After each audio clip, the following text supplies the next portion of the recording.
नमस्कार, आप देख रहे हैं डीडी न्यूज। मैं हूं आंचल गुलाटी। आगे बढ़ने से पहले एक नजर सुर्खियों की तरफ। फरवरी 2026 में भारत करेगा एआई इम्पैक्ट समिट की मेजबानी। केंद्रीय मंत्री अश्विनी वैष्णव ने जारी किया लोगो। इसी महीने लॉन्च होगा एआई गवर्नेंस फ्रेमवर्क।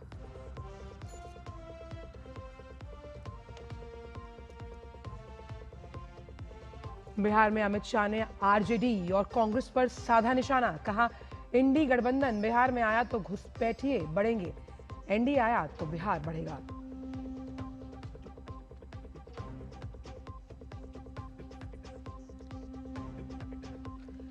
अमेरिकी राष्ट्रपति ट्रंप आज चीन के राष्ट्रपति शी जिनपिंग से टिकटॉक डील पर करेंगे बातचीत। दोनों देशों के बीच बन सकती है सहमति।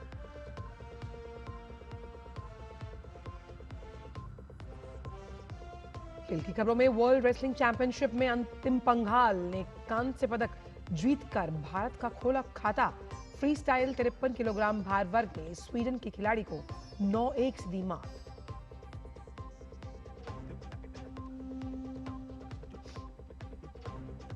और एशिया कप के अंतिम ग्रुप मैच में आज भारत ओमान की भिड़ंत। सूर्य कुमार की टीम आज कर सकती है बैटिंग ऑर्डर में प्रयोग। ओमान पहली बार करेगी भारत का सामना।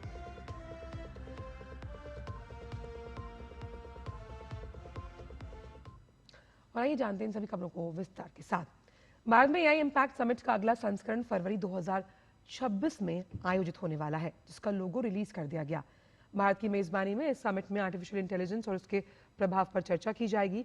इलेक्ट्रॉनिक्स और सूचना प्रौद्योगिकी मंत्री अश्विनी वैष्णव ने लोगो रिलीज करने के बाद कहा कि सरकार इस महीने के अंत तक आर्टिफिशियल इंटेलिजेंस गवर्नेंस फ्रेमवर्क लेकर आएगी।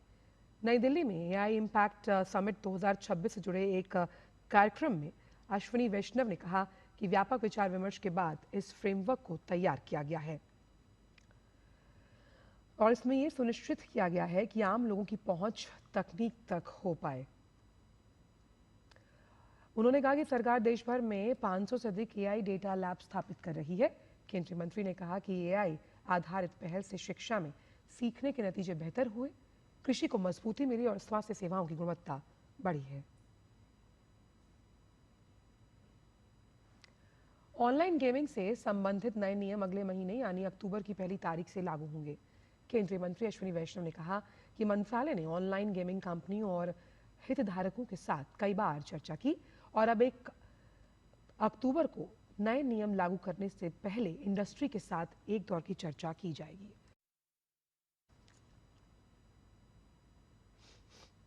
बिहार विधानसभा चुनाव की उलटी गिनती शुरू होते ही सियासी सरगर्मियां तेज हो गईं।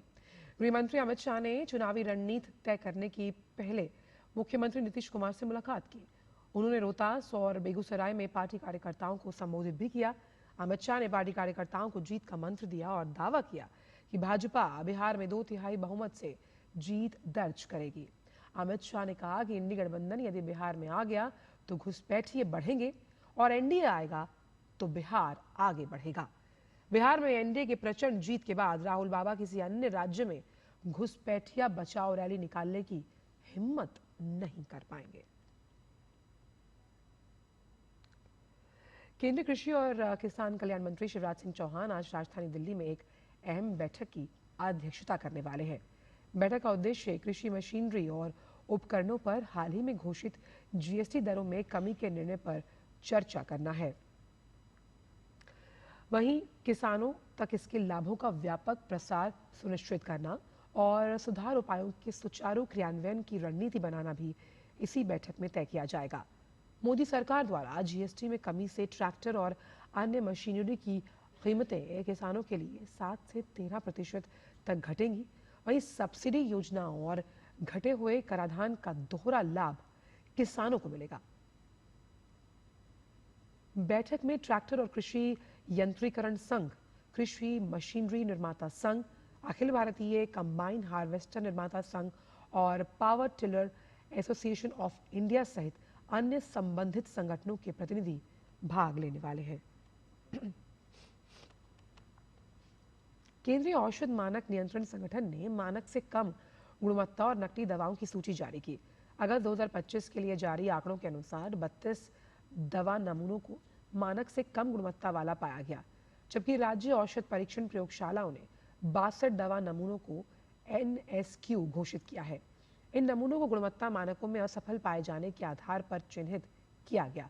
किसी दवा नमूने की असफलता केवल उसी बैच तक सीमित होती है और इसका असर बाजार में उपलब्ध अन्य दवा उत्पादों पर नहीं पड़ता। इसके अलावा अगस्त 2025 में बिहार से लिए गए 3 दवा नमूने नकली पाए गए। ये दवाएं बिना अनुमति के कैसे निर्माताओं द्वारा बनाई गई थी, जिन्होंने किसी अन्य कंपनी के ब्रांड नाम का अवैध रूप से इस्तेमाल किया।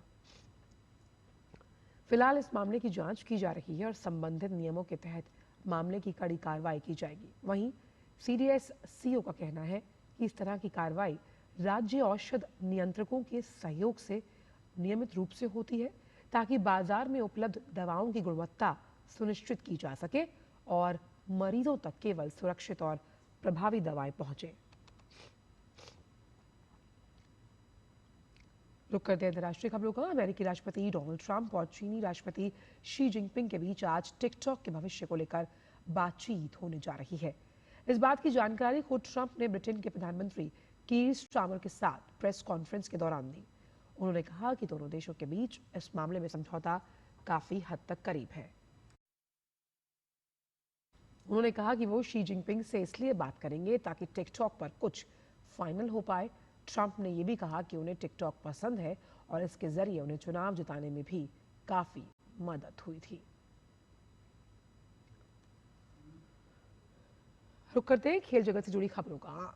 ओलंपियन अंतिम पंघाल ने क्रोएशिया के जाग्रेब में जारी वर्ल्ड रेसलिंग चैंपियनशिप में भारत को पहला पदक दिलाया। अंतिम ने महिलाओं की फ्री स्टाइल 53 किलोग्राम वर्ग में कांस्य पदक जीतकर भारत को ये गौरव दिलाया है। अंतिम ने स्वीडन को 2 बार की यूरोपियन चैंपियन योना माल्मग्रेन को ब्रॉन्ज मेडल मैच में शानदार अंदाज में 9-1 से शिकस्त दी। इसके साथ ही वो विनेश फोगाट के बाद सिर्फ दूसरे भारतीय महिला पहलवान के तौर पर अपनी जगह बनाने में कामयाब रहीं, जिन्होंने वर्ल्ड रेसलिंग चैंपियनशिप में 1 से अधिक पदक जीते।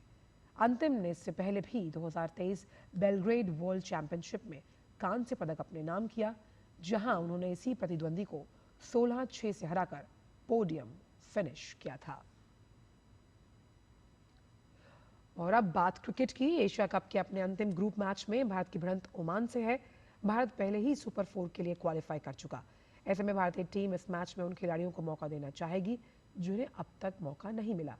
वहीं बल्लेबाजी क्रम में भी प्रयोग की संभावना है।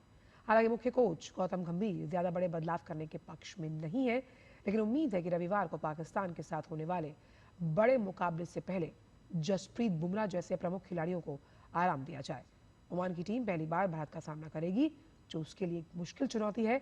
अब तक ओमान ने 2 मैचों में 67 और 130 रन का स्कोर बनाया। उनका कोई भी बल्लेबाज 30 रन के आंकड़े से आगे नहीं बढ़ पाया।